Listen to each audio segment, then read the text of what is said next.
Hello, everyone. Welcome to the Climate Intervention Virtual Symposium. Our first speaker today is Pietro Andreoni, who's a postdoc at the Politecnico di Milano. We want to give a brief introduction, and then you have 20 minutes for your talk. Yeah, sure. Thanks, Ilaria. And thank you for having me. Just let me share my screen for a sec. Okay. Okay. Can you see the slides? Okay. Cool.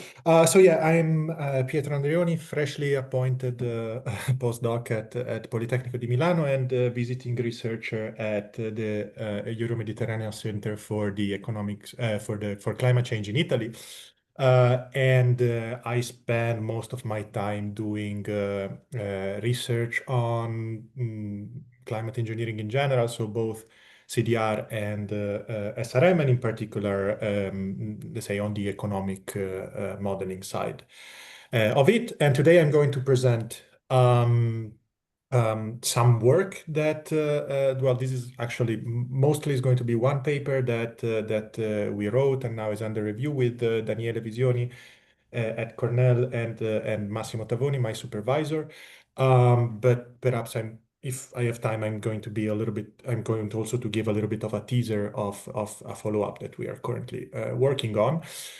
So yeah, the paper is titled Regional Implications of Non-Cooperative Stratospheric Aerosol Injection, and the coalitional part in the title is the follow-up we are working on right now. So I'm assuming most of this audience knows this very well, but this kind of the motivation for this paper is centered around four facts or around that relate to solar geoengineering. The first one being that with stratospheric aerosol injection, in particular, well, not only, but I'm going to talk about stratospheric aerosol injection.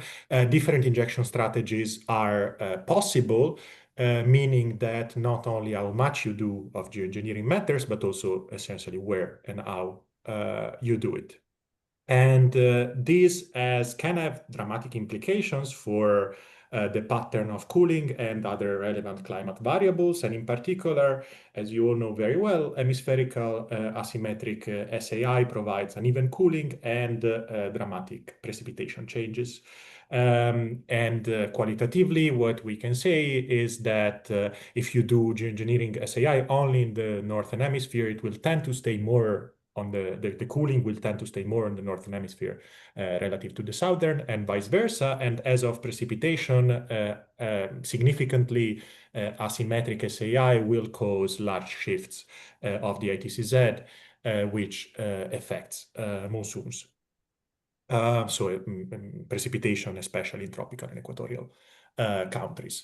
Now, the key intuition, not that we are the first thinking about it, is that it might be optimal for self-interest actors, so actors that are not cooperating, to perform these asymmetric strategies.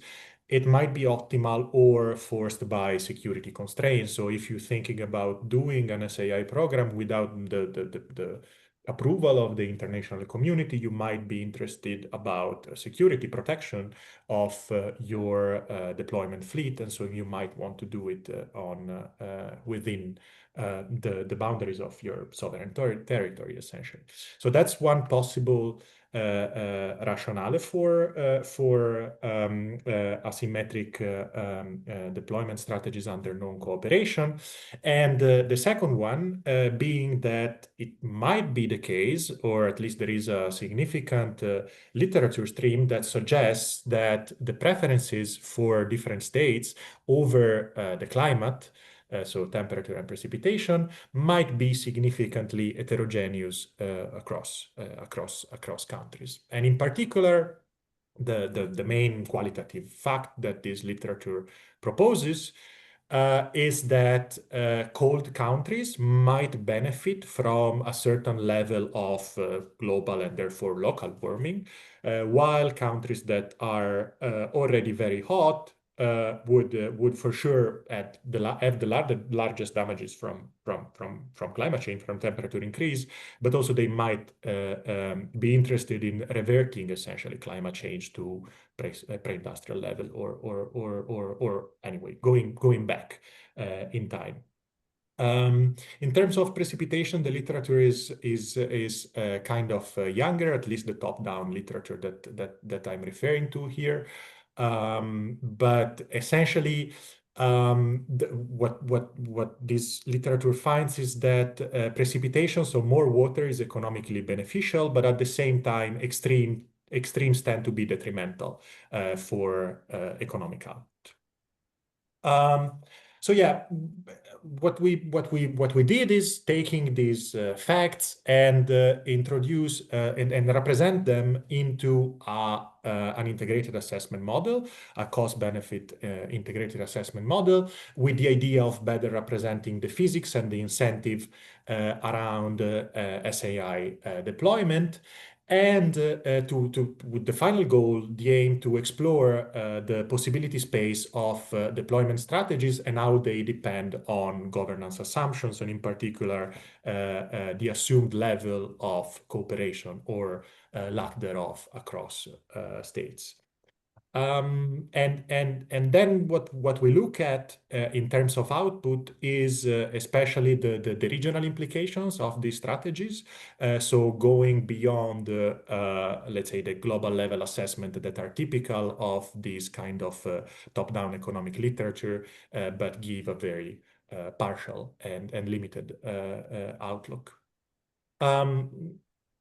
We do so essentially by taking this cost-benefit climate economic model, which is called RISE 50+. For those of you that are familiar with DICE and RISE, is kind of on those lines, but with a better and more higher resolution and a better calibration of the relevant variable. In particular, we have essentially a country level model, and for this particular exercise, we developed an emulator from a single latitude injection scenario from Visioni et al. 2023, which is a temperature and precipitation emulator of SAI, and we also added temperature and precipitation, country level temperature and precipitation impacts from climate change. So these are kind of the two key ingredients. Let's see. Okay, sorry. The slide froze. Now I need to go back. Okay, in terms of okay. In terms of the emulator, you can see here a plot that kind of summarizes how the emulator behaves. Here you have on the x-axis the average country latitude. So each country each point is a country. And on the left chart, you have cooling, and on the right chart, you have precipitation changes depending on which injection latitude you're using. Here I'm plotting only 30 north and 30 south to make the graph readable, but the model can choose between all the injection latitudes between 60 south and 60 north. And as you can see, again, this you know very well, essentially if you do injection north, you will cool more the northern hemisphere than the south, and vice versa. In terms of precipitation changes, what you get is kind of opposite and symmetric behavior across northern and southern injection latitudes, and significant drying and wetting depending on the injection latitude, again, of in particular tropical countries. So yeah, this is fairly standard stuff, and at least within this community. In terms of what we did for precipitation and temperature impacts, we built these impact functions, which are partially calibrated on the literature I was mentioning above, in particular Burke et al. 2015, but we kind of played a little bit with these impact functions to reflect the fact that yes, in terms of temperature, we assume an heterogeneity of preferred temperature. So some countries would like it a little bit colder, and some countries will like a little bit warmer than today. But this range, so how much the hot countries want to cool the planet versus how much the cold countries want to warm the planet, we consider it a scenario assumption that we vary essentially as a sensitivity analysis. So we don't assume that that's a given in the impact function, but it's a scenario assumption so that we can play with it and see how the results change with this. We change it, this assumption. In terms of precipitations instead, which is the rightmost graph, we conservatively assume that each country is adapted to their own precipitation level, and every variation left or right, so wetting or drying, causes detrimental economic output. Again, this is a conservative assumption. We also test some specifications where you actually do have some gains from wetting, sorry, but as let's say a standard function, we adopted this conservative choice. So going to the results, I'm going to jump directly here to the economic output. Of course, the model gives back injection strategy, cooling, and precipitation, but I don't have time now to go through this. But essentially, in terms of results, we first look at a scenario of perfect international cooperation, which is what is often assumed when we talk about SAI, but also often about climate change in general.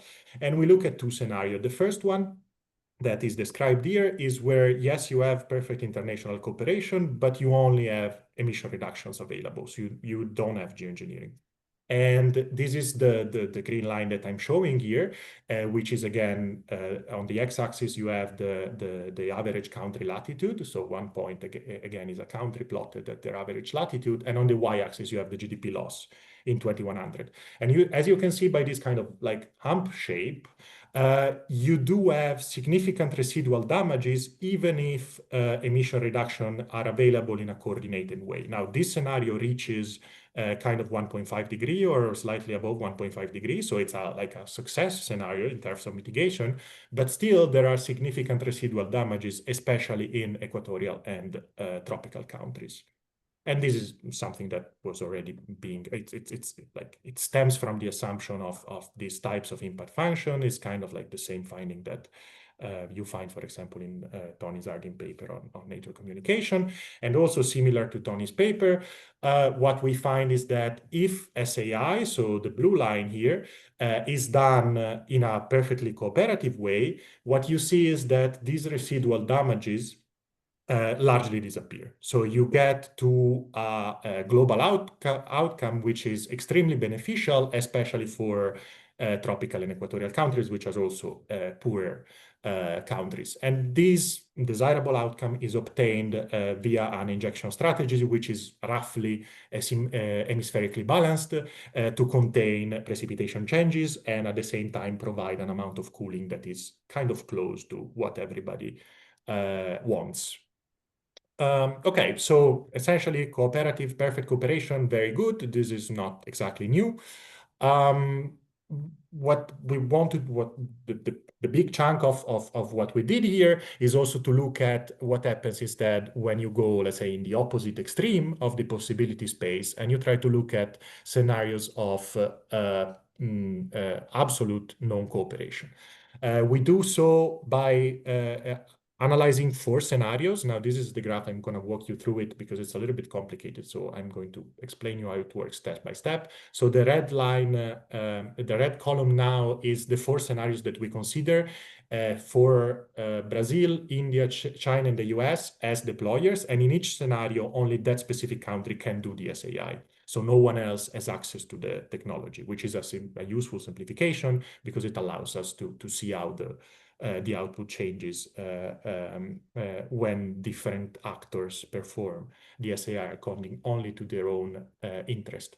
The other column is instead the country group. So countries grouped by their latitude of origin. This is just to shrink like the 155 points that I have for each scenario into something that is more tractable. And in terms of what we are plotting here is essentially the normalized damages or gain in the unilateral implementation scenario relative to the two cooperative scenarios that we are looking above. So what do I mean? How to read this graph? Let's say that we are looking at this region of the graph. So for negative percentage value, here we are saying that for China as a unilateral deployer, tropical countries have more gains or less damages than the cooperative scenario with SAI. So this particular set of country, if China does unilaterally SAI, they are happier than the scenario with cooperation. Instead, if you look at this region of the graph, it means that this particular set of country, in this case subtropical countries, they're kind of in between. So they are in between the scenario with cooperative SAI and the scenario with only mitigation. Instead, if you go on the rightmost part of the graph, this particular set of country under this particular unilateral deployment scenario, they're worse off than even the scenario without, well, than the scenario with mitigation only. Okay, so the left part of the graph, to summarize, is essentially bad. The in-between part of the graph between 0 and 100 is still better off than not having SAI, but still not ideal. And the right part of the graph is bad or relatively bad. So you would be better off by not having SAI at all and having only mitigation. Okay, so this is how this graph can be read. And now each bar represents essentially the median of the damages slash gains for that particular group of countries. And here you can see a couple of things. First thing first, if you look at the bottom part of the graph, tropical and equatorial countries, which, if you remember, were the countries that had more to gain from a good use of SAI, they are also the ones that have more impacts from unilateral deployment of SAI. And these impacts are in particular particularly bad when SAI is done unilaterally by China and the US, so Northern Hemisphere deployers. Why this happens? Because essentially these two deployers, they underprovide geoengineering, so they undercool the equatorial and tropical countries and the global south. You do still have significant damages, especially for equatorial countries, even if Brazil and India do SAI unilaterally. But yeah, the worst free drivers or unilateral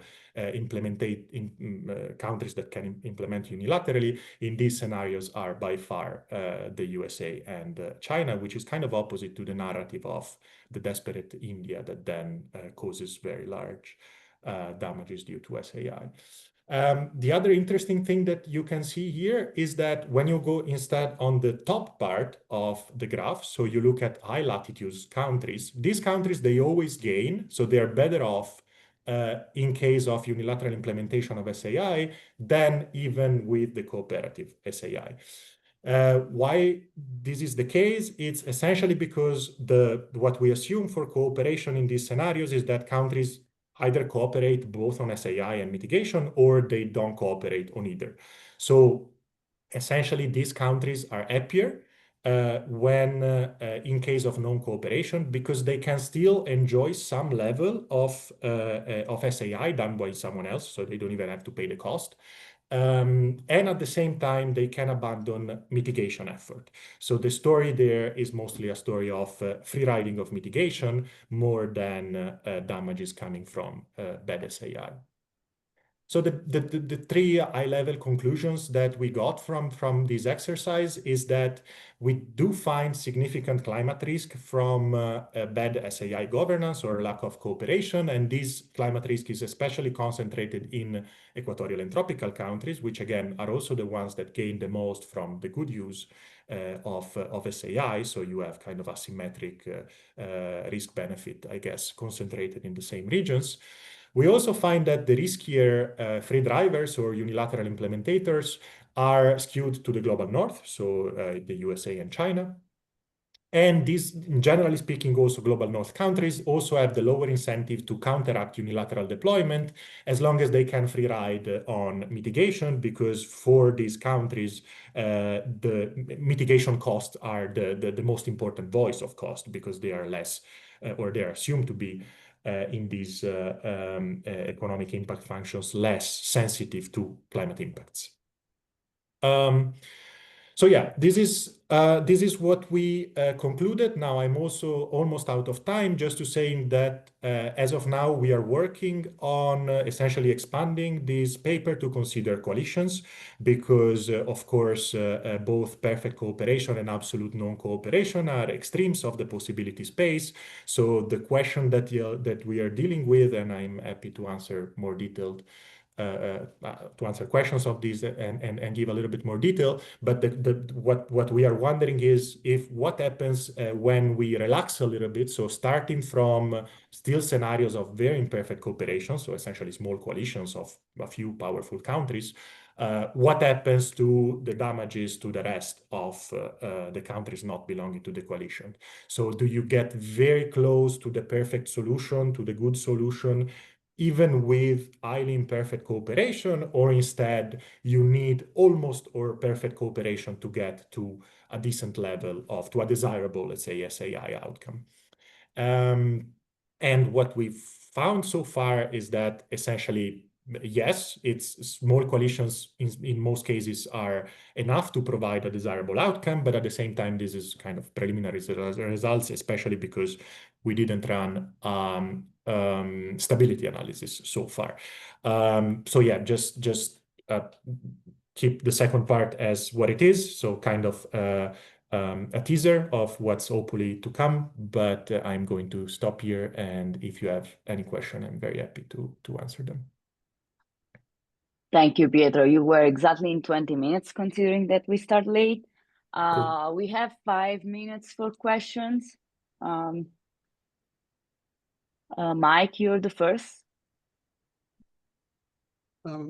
Thank you. That was very interesting. So I guess I have a question about whether the integrated assessment model has, for one thing, global trade, given global economy and the major countries depend on a lot of imports from developing countries and vice versa.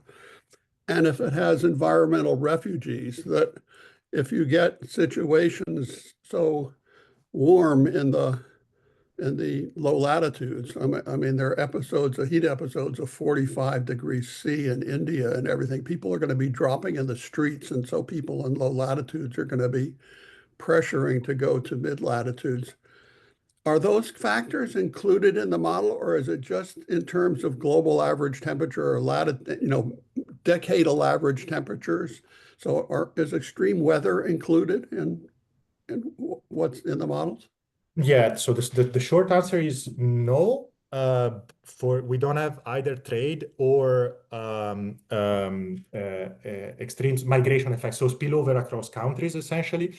One of the reasons why we chose to act for the impact function as we chose to modify the impact function to have a narrower range of preferred temperature is exactly to represent in a stylized way the fact that, yes, some countries might prefer warmer temperature than others, but at the same time, this goes up to a certain extent. So it might be the case that agricultural output is better for India if India has a average temperature of 13 degrees relative to the 25 as of now, but clearly nobody could ever benefit by warming the planet by 12 degrees because that would kill everyone else.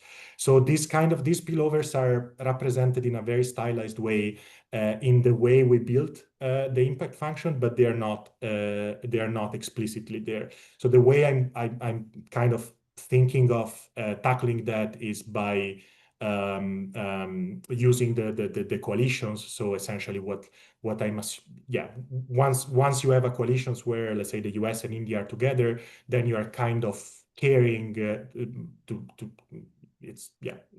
two extremes. In the one case, you don't care at all. In the other case, you care as if it was your own country about the impacts, which is both of them are simplifications, but they kind of give an idea of what could happen in the middle. And disease spread is left out too, I presume. Not, yes. Yes. The model is the two channels are temperature and precipitations in terms of it's a very simple like economic model. So it's meant to be exploratory work. It's not meant to be quantification of impacts, which is why also I only plot damages and impacts relative to the other scenarios. So I never show like impacts as percentage of GDP per se, but we only look at normalized to see, okay, is it higher, is it lower, to avoid like the trap of quantification, which is not what we build this model for. We have another question. Sorry, we have another question from Tyler, but we have a few minutes left for the question. So, thanks, Ilaria. Thanks, Pietro. That was awesome. I missed your definition of non-cooperative unilateral deployment. Is that so? I guess going to the large graph of the summary graph of all the bars, the horizontal bars.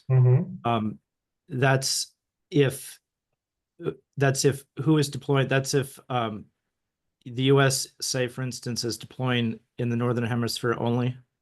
I mean, it's not forced. Well, we also ran a set of simulations where we force the deployment to be in the latitudes crossed by the country. But in this particular set of scenario, if they want to, the US is free to do it in the Southern Hemisphere. They just don't because it's optimal for them not to. But potentially they can. For example, India, if I remember correctly, their optimal strategy is 15 north and the equator, a mix of two. So and Brazil does a little bit north. So these are impacts that are just coming from the fact that their optimization is their like private optimization process is different than the global optimization process, not from specific constraint to the injection latitude. We have that in the paper, but it's not in these graphs. Okay, thank you. thank you, Pietro. I think you can stop sharing and we can move to the next speaker, Professor Juan Añel from Universidad de Vigo. Do you want to give a brief introduction before you start presenting? Sure. Well, I'm Juan Añel. I'm a professor at the University of Vigo. I do most of my research on the study of the stratosphere and also sometimes on energy systems. I did my PhD here in Spain and then spent a few years moving around, mostly between NCAR, the University of Aveiro in Portugal, the University of Oxford and Cambridge. And now we got a project funded a couple of years ago to research the impacts of climate intervention on a few things related to the stratosphere and the climate in Spain here. And we have been doing some work on this. And thank you very much for allowing me to present it and giving me the opportunity for it. Okay, should I share the screen then? Sure.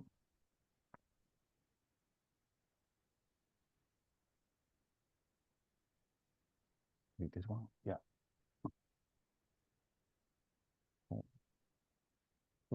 It should be full screen. Is full screen? No. Now full screen. Yes, now it's. Yeah. So that's the thing. Is to study if stratospheric sulfate aerosol injection could affecting revert in some way the stratospheric contraction. So Juan, you're showing your Zoom window, but not just the PDF, because we can see your picture there and the Zoom controls. Can you just share the PDF? I don't know. Maybe if I do this. Or the PowerPoint. Yeah, but now you should see the window. It's okay? No, we can still see that. I don't know. What if you did like you did before, but you pressed a little minimizer just above where my name is? Like the line, if you see my name, like the line just above. No. No, that's not enough. No. We shouldn't see your controls where it says stop share. If you see, well, like where your face is, if you just go up and then to the left, there's a little line. If you press that line, it will minimize everything. I don't know how to do it. Sure, Okay. I think. No. So I think that you're gonna have to live with it. Yeah.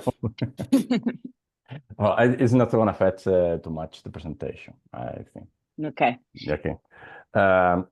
So yeah, that's the thing. So the stratosphere is cooling instead of warming, like the troposphere, and sulfate aerosol injection is a solar radiation management technique. So the common sense is that it should not affect too much the stratosphere, but I wanted to know better. Well, I usually like to acknowledge my founders for this. So that's the first slide. Otherwise, it always goes at the end and nobody sees it. The motivation comes from something that we have been researching for a long time, structural changes in the atmosphere. So here we have that in the 1990, the Brewer-Dawson tribulation intensification was established by Rinth et al. Then the studies about the polar amplification began to appear in 2002. A paper by Santer et al. In Science in 2003 was the first one to talk about the topopause rising and put numbers on it. Lastovica et al. Published on Nature on changes in the upper atmosphere due to CO2 emissions, something that we knew time ago from the seminal papers by Robel and Dickinson. And then in 2008, Siedel et al. Publishes in Nature Science about the tropical widening and the increased baroclinicity of multiple topopause and multiple topopause by Castañeda et al.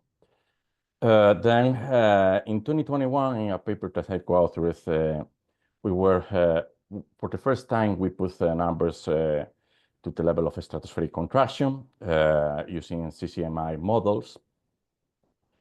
And also in the same year, Brown et al. Published some numbers on the changes to the thermospheric and neutral density due to CO2 emissions related to the cooling of the middle and upper atmosphere. So this is from the paper in 2003 by Santer et al. Are the changes in the tropopause height, in this case the pressure, all around the world. And it's possible to see how we see decreases of up to 6 hectopascals per decade in the period 1979 to 2000 in the tropopause height.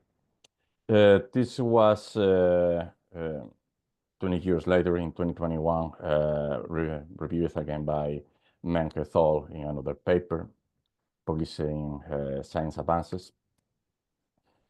Many metrics have been published to measure the tropical widening. They depend on many things: surface temperature, the jet stream position, the Hadley cell widening, the winds associated to it, etc. They are reviewed in this paper by Staten et al. In 2018.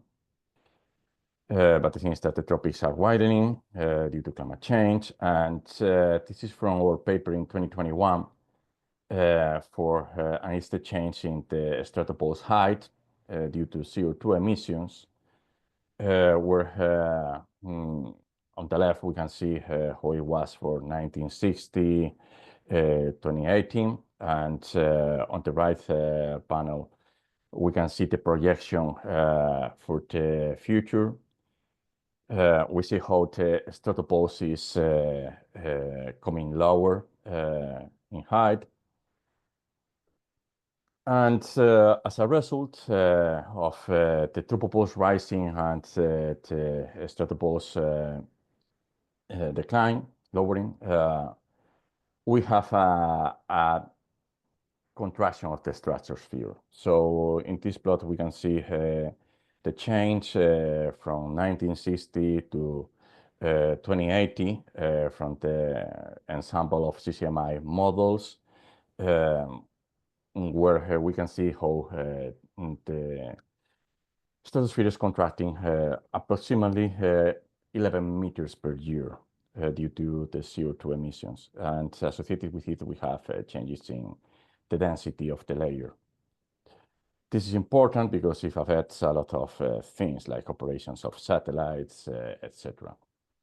So what will be the impact of stratospheric sulfate aerosol injection on the structure of the stratosphere? We simply took glance data for these no-new simulations. So we took all the simulations in glance until 2097. The reference period is 2010-2019.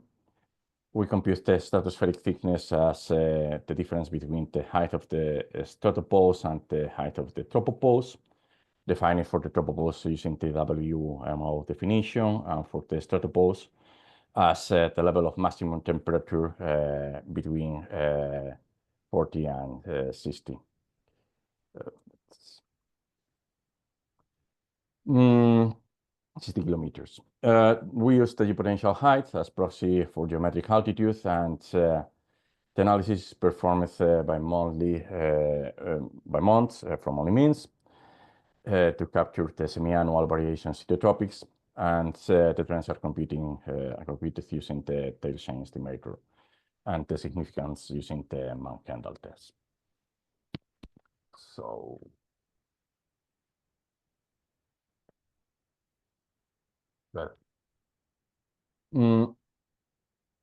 in this plot, I'm showing the trends in the tropopause height. We have in black the control rooms from the control runs from plants, and in gray we have the feedback simulations.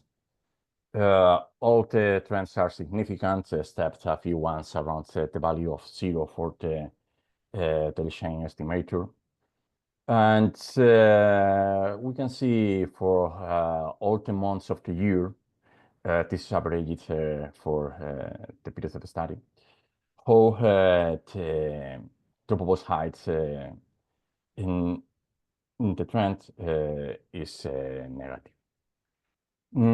This is probably the most remarkable effect that sulfate aerosol injection is going to have on the results that I'm presenting. So some way is able of reverting the tropopause rising due to the tropospheric warming, and after the injection of aerosol begins, the tropopause begins to come down. We have a few regions, usually around subtropics, that you can see how where these effects are some way greater. And also we can see, for example, here for July in the southern hemisphere, how you can get weird values that are dominated in this case because of how hard it is in the South Pole in winter to define the tropopause. So it's a problem of the definition of the tropopause because of the low stability of the vertical profile that you have there. To see if these values that we get from from the tropopause changes has something to do with methodological artifacts or it was. We plotted the vertical profile of temperature for the 20 for the decade of for the 2020-2040, basically 2039, and for 2080, 2097. You can see it as solid lines and dashed lines, dashed lines. We can see how this is for the feedback. Sorry, this is for the feedback simulations, and you can see how, despite the sulfate aerosol injection in the vertical profile, the temperature in the stratosphere is decreasing. In this plot, I'm showing the changes to the stratopause height. The lines are the colors of the lines are the same ones that for the previous plot, and so you can see how here you have the black for the control and the gray for the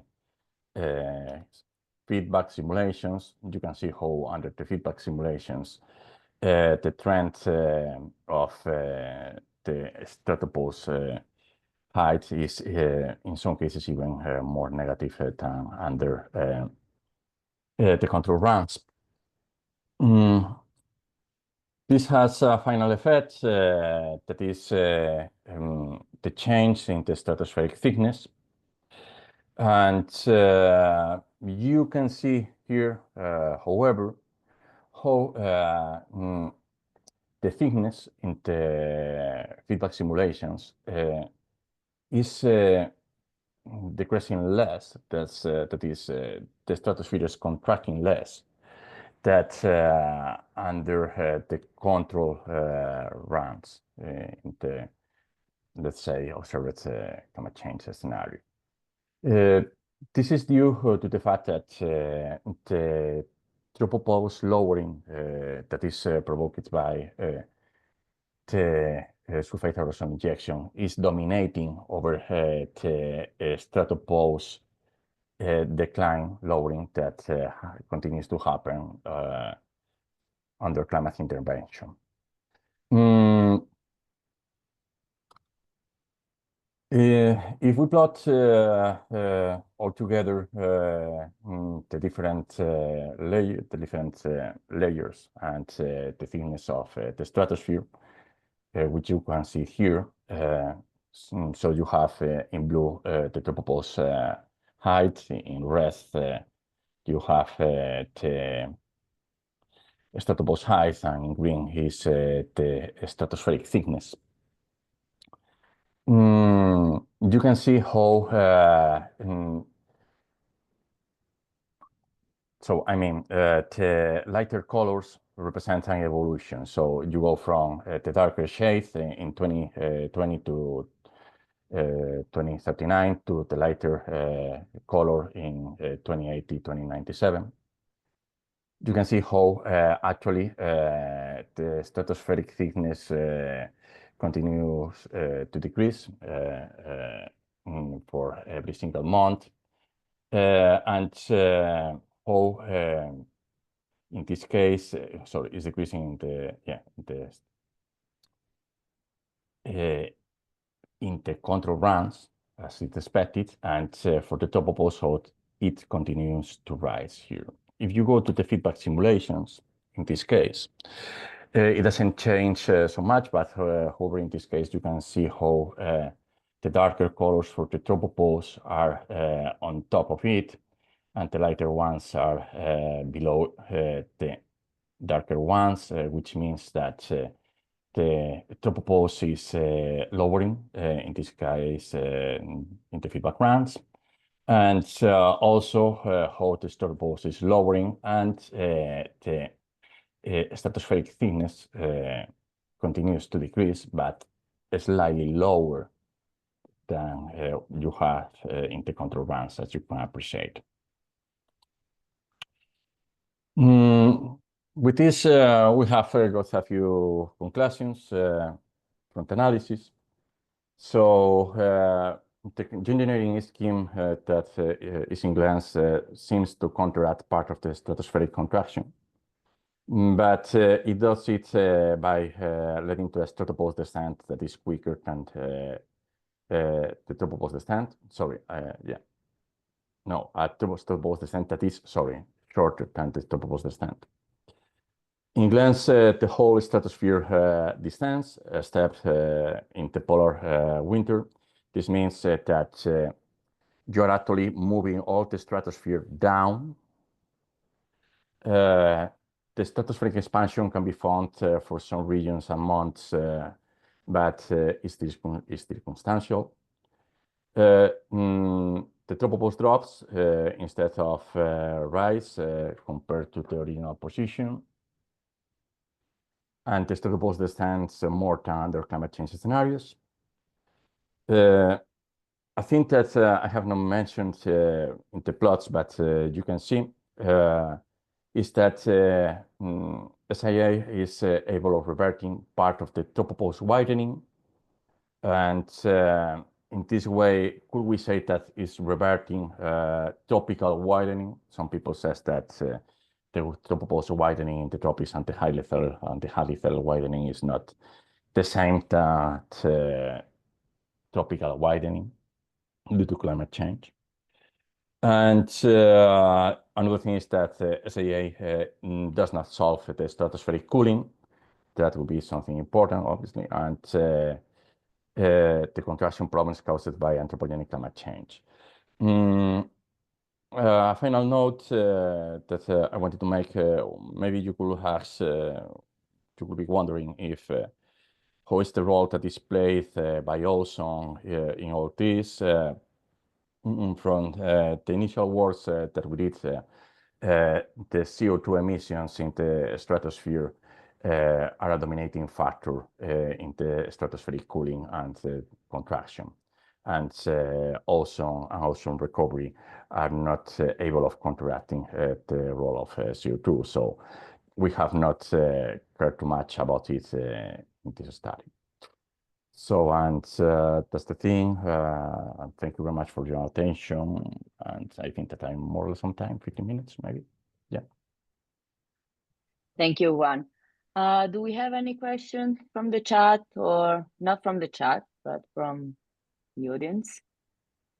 Yeah, I've got a question if I may. Okay, we can go. Does the results that you've got say anything about satellite drag? I mean, does it give you information up into low Earth orbit, or can you infer low Earth orbit? Because the economic costs of dropping satellites out of orbit faster or slower, or an increase in space junk would be really important. And you hinted at that in your talk, but I don't think your data actually addressed that specific issue. Yeah, I know. Well, you know, it's the stratosphere.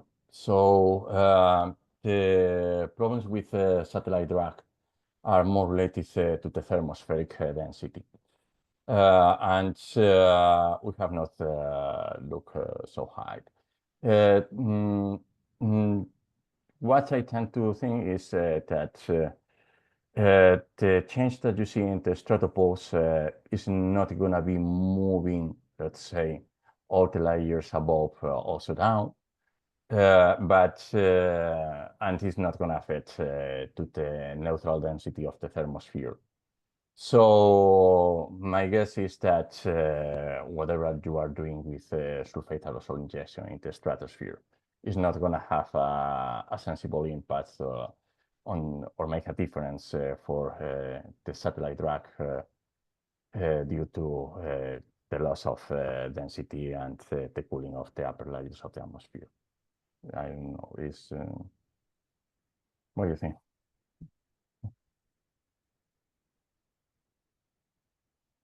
Okay. Angwei has a question. Yeah, thanks for the great talk. I have a question about you mentioned CO2 kind of contract the stratosphere, not only by increase the tropopause, but also decrease stratopause. So my question is like, which one is more like dominant factor regarding to the contraction of the stratosphere? The dominant factor right now is the CO2 going into the stratosphere, that is cooling the layer and lowering the stratopause. So under a normal scenario without this regular climate change, the dominant factor is the change in the stratopause height. Is lowering much faster than the tropopause is rising, and actually.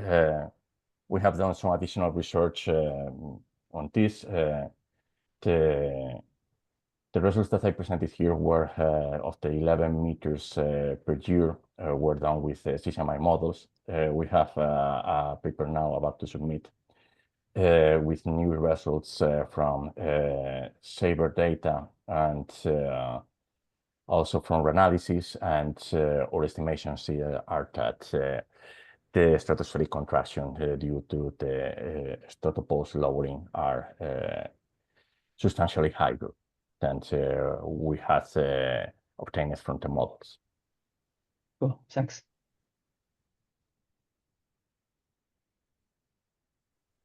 I don't see any, sorry, I don't see any other question. I can ask a question at this point. What are the implications of the stratospheric contraction? Wow. Sorry. No. It's quite a lot. We published a paper in AU Advances a couple of months ago on this, and the need to monitor better the middle and upper atmosphere. And it's affecting quite a few things from for all the layers of the middle and upper atmosphere. The contraction is having an impact on the space debris, as we discussed, and the drag of satellites, but also for things like operations of radars that we are seeing, for satellite signal calibration, the GPS. So we have seen documented, for example, problems of the U.S. Air Force with signals, mesospheric echoes, mostly, also with the propagation of radar signals, and with the calibration of the GPS, for example, because they are tuned for a given atmospheric density and a given height of the critical layers, and the changes introduce instabilities in the algorithms that they use, and therefore lack of accuracy in the values that the positioning system is giving. These are probably some of the more striking documented because they have an economic impact. Thank you. That was really interesting, and I wonder if there is an SAI strategy that can actually counteract if we can design an SAI strategy that can counteract the shrinking of the tropopause the stratosphere. Sorry. Yeah, we are working on this. Actually, we have a team funded by the International Space Science Institute, which I led, with people from NASA, MIT, the University of Oxford, the National Institute of Advanced Science of India, etc., working exactly on this and trying to design strategies and to quantify in an economic way now the impacts of these effects. Okay, thank you. If there are no more questions, I think we can end it here. And I want to thanks again our speakers and everyone for joining the meeting. Thank you. Thank you. Thank you very much. Bye. Bye.